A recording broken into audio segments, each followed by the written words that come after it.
Ngayon, yung aming number one crowd drawer, nakakulong. So, paano po ngayon yan? Hindi naman po kami milyonaryo, hindi naman kami bilyonaryo, wala pong pera ang PDP. Hindi po kami yung tipo na kaya namin magpatawag ng tao dahil may pera po kami.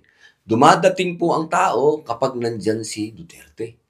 Kapag nandyan si Digong, hindi mo kailangan ng pampamasahe, hindi mo kailangan ng pampalubag loob na pagkain.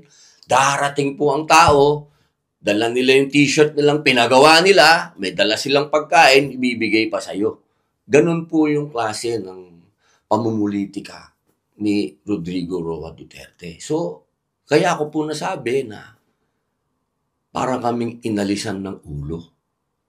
Kasi po yung aming ulo na nasa kanya po lahat ang katangian para dumating ang tao, wala po, nandito nakakulong sa malayong lugar. Kaya nagkaroon po kami ng malaking setback po ito sa partido. Kasi po talagang kami po ay inabandona na rin ng napakarami namin kasama sa lokal at naglipatan na po yan ng ibang partido. Kaya kami po sa ngayon, sa totoo lamang po, para po kaming manok na walang ulo na paikot-ikot.